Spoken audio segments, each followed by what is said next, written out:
Welcome Chinmay ଟି ଚ୍ୟାନେଲକୁ ଆପଣମାନଙ୍କୁ। ଆଜି ଆମେ କେମିତି ସୁଭଦ୍ରା ଯୋଜନାର ଷ୍ଟେପ୍ ବାଇ ଷ୍ଟେପ୍ ଦେଖିବା, ଷ୍ଟାଟସ୍ ଚେକ୍ କରିବା, ପଇସା ଆସିଛି କି ନା ନାହିଁ, ପେଣ୍ଡିଂ ଅଛି ନା ନାହିଁ।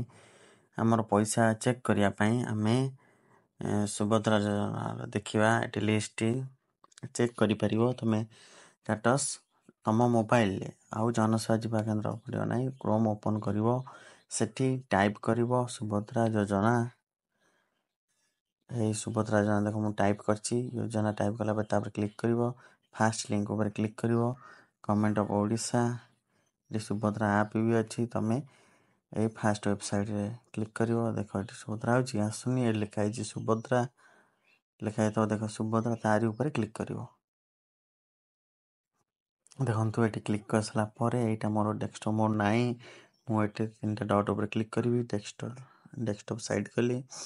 ଡେସ୍କଟପ୍ ସାଇଟ୍ କଲା ପରେ ଦେଖନ୍ତୁ ଡେସ୍କଟପ୍ ସାଇଟ୍ କରି ଏଠି ଆବେଦନ ସ୍ଥିତି ଜାଣିବା ପାଇଁ ଆବେଦନ ସ୍ଥିତି ଜାଣିପାରିବି।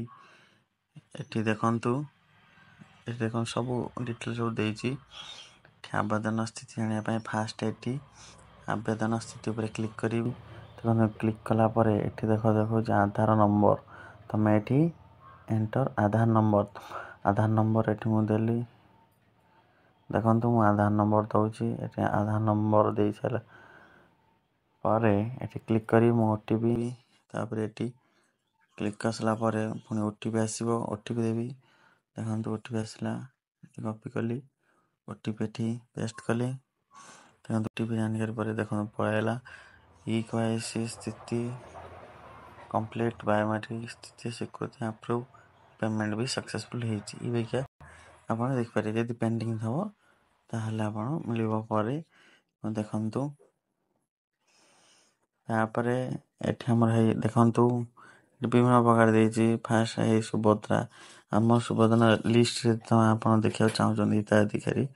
ଏଠି ଫାଷ୍ଟ ଜିଲ୍ଲା ସିଲେକ୍ଟ କରିବେ, ଯେକୌଣସି ଜିଲ୍ଲାରେ।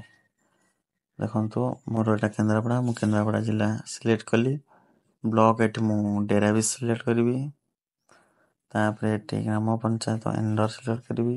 ଆପଣ ଯେଉଁ ଗ୍ରାମ ପଞ୍ଚାୟତ ହେଇଥିବ, ବୁଝିପାରୁଛ। ତାପରେ ଏଠି ଦେଖନ୍ତୁ, ତାପରେ ଏଠି କ୍ଲିକ୍ କରିବି। ଏଠି ଦେଖ ଏସବୁ ରେଡ୍ ରହୁଛି, ଏଗୁଡ଼ା ସବୁ PDF। ତାପରେ କ୍ଲିକ୍ କରିକି ଆପଣ ଲିଷ୍ଟ ଦେଖିପାରିବେ।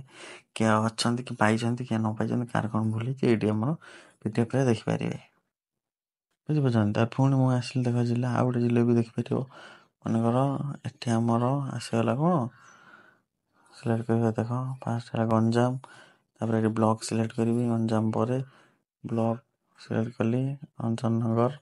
ତାପରେ ଏଠି ମୁଁ ଆସିବି କେଉଁ ଗାଁ ପଞ୍ଚାୟତ ୱାର୍ଡ଼ ବ୍ରାହ୍ମଣପଦ। ତାପରେ ଦେଖନ୍ତୁ ଉପରେ କ୍ଲିକ୍ କରିବି।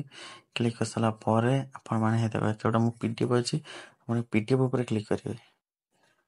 ଦେଖନ୍ତୁ PDF ଉପରେ ଏଠି ମୁଁ କ୍ଲିକ୍ କଲି। କ୍ଲିକ୍ କରିସାରିଲା ପରେ ଦେଖନ୍ତୁ ଆପଣ ଏଇ PDF ଉପରେ କ୍ଲିକ୍ କରିବେ। PDF କ୍ଲିକ୍ କରିସାରିଲା ପରେ ଆସିବ, ସେ PDFରେ ଆପଣ ଦେଖିପାରିବେ। ଦେଖନ୍ତୁ PDF ଆସିଛି। ଦେଖନ୍ତୁ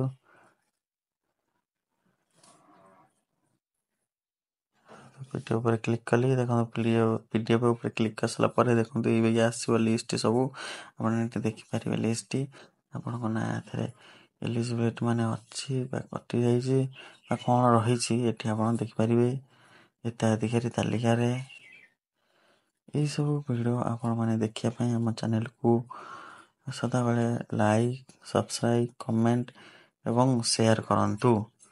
ଏଠି ନୂଆ ଭିଡ଼ିଓ ଦେଖି ଆବେଦନ ପ୍ରକ୍ରିୟା କେମିତି ଆବେଦନ କରିବେ ସୁଭଦ୍ରା ଆଉଥରେ ଏଠି ବି ଦେଖିପାରିବେ। ଦେଖନ୍ତୁ ଆବେଦନ ପ୍ରକ୍ରିୟା ଏଠି ଦେଇଛି।